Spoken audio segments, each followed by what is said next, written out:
Hi, Dr. Eric Westman here with another edition of Learn with Dr. Westman. Today's topic is Dr. Westman's top 5 healthy foods. Now, I'm going to approach this in a little different manner than you probably are used to watching. I'm going to tell you up front and then explain why. I think the top 5 healthy foods are the eggs, any style that you like, meat and poultry, any style that you like, fish and seafood, any way you like it without carbs, of course, cauliflower or other non-starchy vegetables, the ones you like, and then spinach greens or other greens, and have the ones you like.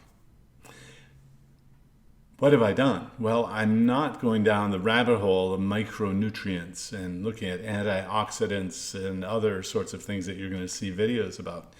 I'm going to be talking about foods that are really, really nutritious and that are also very, very low in carbohydrate, so you don't get the blood glucose and insulin and inflammatory response that comes from eating sugary foods.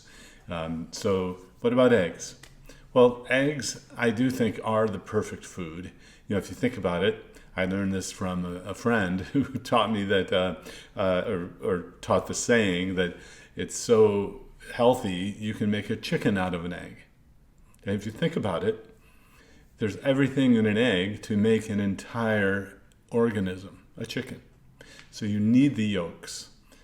You need the cholesterol in the yolk. Yes, cholesterol is actually good for you, which is kind of like that Woody Allen movie Sleeper, where he wakes up and hundreds of years later, and sprouts are bad, and steak is good for you, and so eggs are so nutritious that you can actually have all of the nutrition to make a chicken.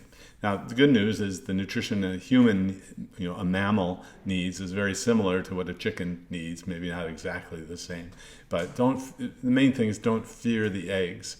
We came through a generation of doctors and dietitians who were wrongly taught that eggs were bad for you.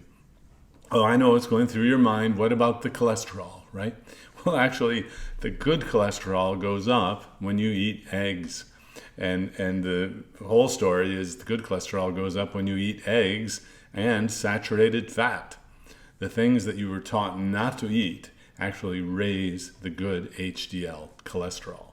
So if you're worried about that, there are papers about this, and I don't worry about that anymore. Of course, I've been thinking about this for over 20 years at a university where, people are looking at what I do. My colleagues who are academics and scientists are aware of what I do.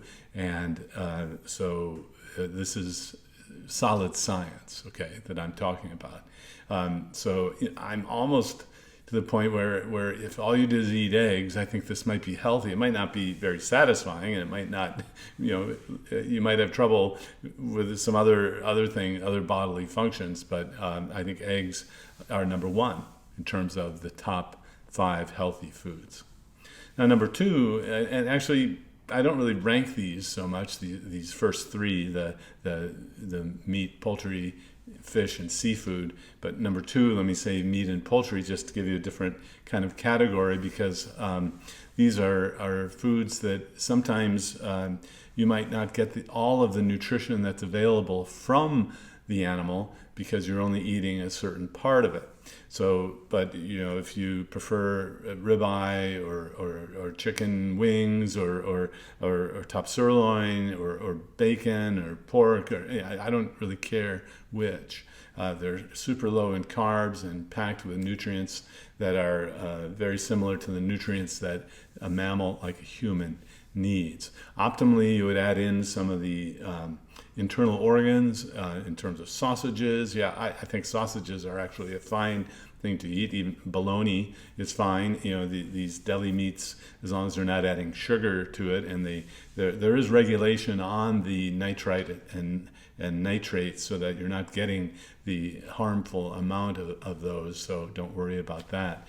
But meat and poultry would be the number 2 top healthy foods food group there. And I'm trying to pack in the also now number 3 being the fish and seafood.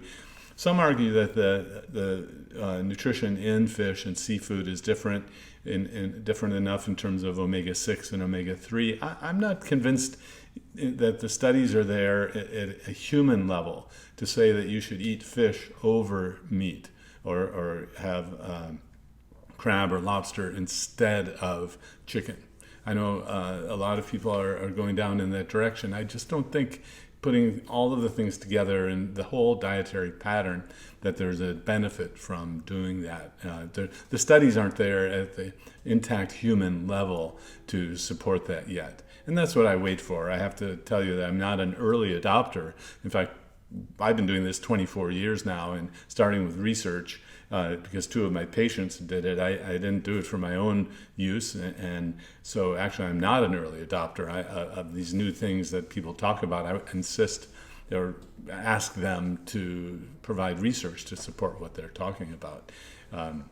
Then the non-starchy vegetables. So number 4 would be the non-starchy vegetables like cauliflower, asparagus, broccoli, Brussels sprouts, and these are very good source of nutrition. The non-starchy vegetables, you get the vegetable nutrition without the sugary, so there's no potatoes, no starchy vegetables like French fries and things. I even have trouble naming them because I haven't eaten them in so long. But you want to stick to non-starchy vegetables because the sugar content is low. You don't get the sugar rise and the insulin rise. Finally, number 5, the top five healthiest foods are the spinach or leafy greens, really the greens that you like. And all along I've said choose the foods that you like. I might be able to say it's a healthy green, but if you can't eat it or you don't like it, it's not going to be very helpful, is it, for you? So, for example, people say kale is so nutritious. Well, I don't personally like kale.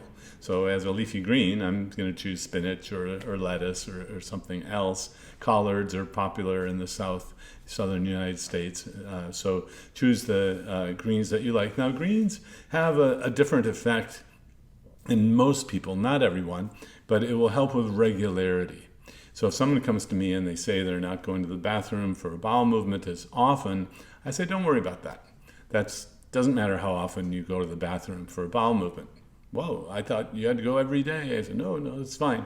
So if you're going less often, but they're not hard to pass, don't worry about the bowel movements being less often. But I'll ask actively, are you having your leafy greens? And at first we start people on about 2 cupfuls of the leafy greens, 2 fistfuls, and 1 cup of the non-starchy vegetables. And often people who don't eat the greens have a little more trouble with the elimination or evacuation, defecation, having a poop, all the same thing. So the greens that you like, the non-starchy vegetables that you like, fish, seafood that you like, meat and poultry that you like, and then eggs, any style that you like. And these are the top 5 healthy foods from my perspective. Now, I have been studying people and working in a world where people haven't eaten many carbs for a long time. And these are very healthy foods to have, and not to worry about what you've been taught in the past. So if you like this video, please subscribe, click the notification bell, and look down below for my latest handout or free guide for you. And why not send this to a friend or a relative, because this is a grassroots movement of teaching people about nutrition and about low carb and keto diets.